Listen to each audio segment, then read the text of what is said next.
Good morning. This is Pastor Jeff, and this is our daily lectionary readings for Thursday, June 6, 2024. Our psalm reading today is going to be Psalm 138, a new psalm. And then our Old Testament reading, we continue in 1 Samuel. It's 1 Samuel chapter 4, verses 1 through 22. And then our New Testament reading is going to be 1 Peter chapter 4, verses 7 through 19.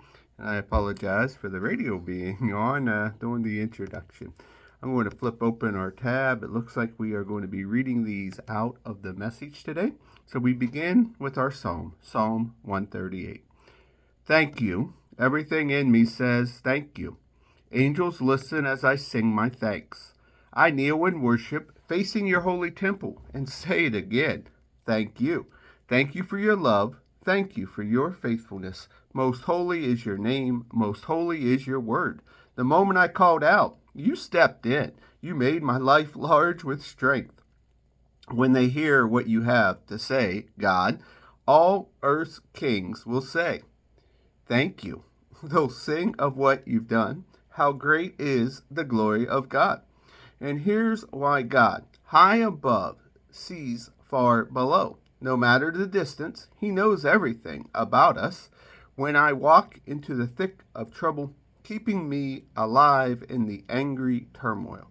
With one hand, strike my foes. With the other hand, save me. Finish what you have started in me, God. Your love is eternal. Don't quit on me now. Our Old Testament reading comes from 1 Samuel chapter 4. Whatever Samuel said was broadcast all through Israel. Israel went to war against the Philistines. Israel set up camp at Ebenezer, the Philistines at Aphek. The Philistines marched out to meet Israel. The fighting spread, and Israel was badly beaten. About 4,000 soldiers left dead on the field. When the troops returned to camp, Israel's elders said, why has God given us such a beating today by the Philistines? Let's go to Shiloh and get the chest of God's covenant. It will accompany us and save us from the grip of our enemies. So the army sent out orders to Shiloh. They brought the chest of the covenant of God, the God of the angel armies, the cherubim, the enthroned God. Eli's two sons, Hophni and Phinehas, accompanied the chest of the covenant of God. When the chest of the covenant of God was brought into camp, everybody gave a huge cheer. The shouts were like thunderclaps, shaking the very ground. The Philistines heard the shouting and wondering what on earth was going on. What's all this shouting about among the Hebrews? Then they learned that the chest of God had entered the Hebrew camp. The Philistines panicked. Their gods have come to their camp. Nothing like this has ever happened before. We're done for.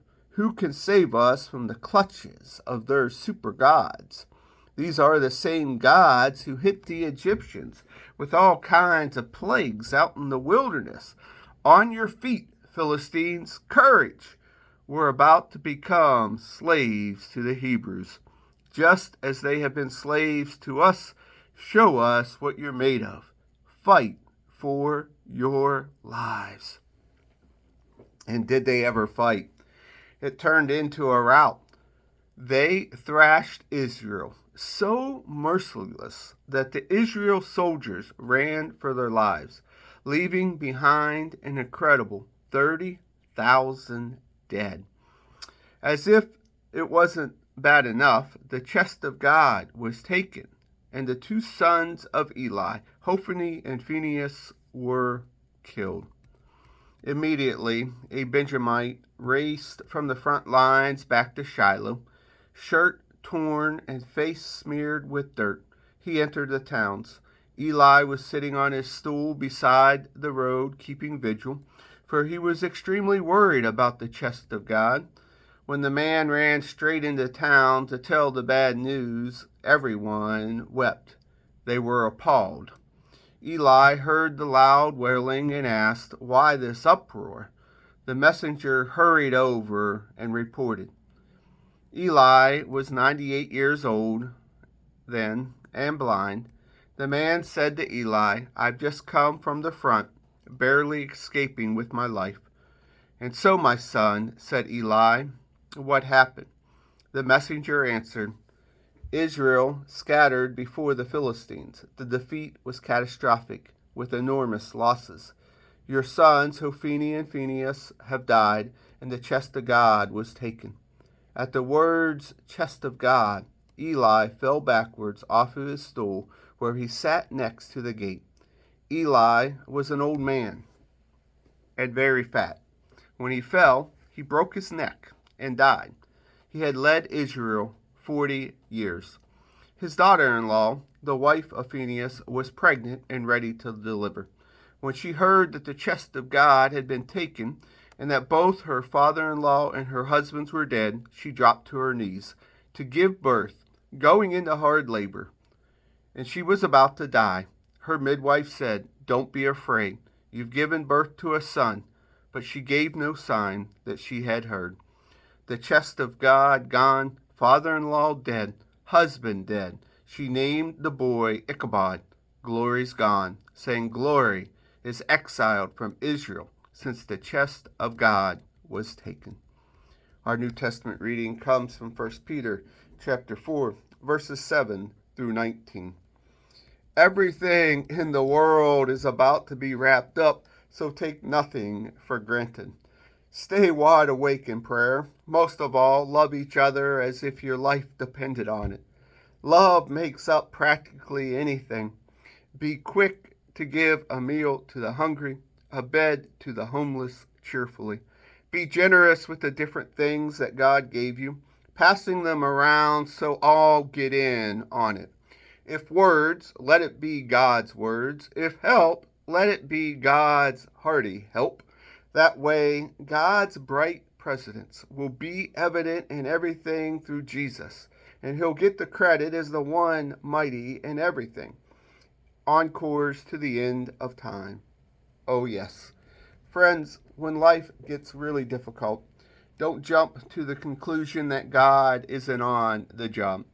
Instead, be glad that you are in the very thick of what God and what Christ experience. This is a spiritual, refining process with glory just around the corner. If you're abused because of Christ, count yourself fortunate.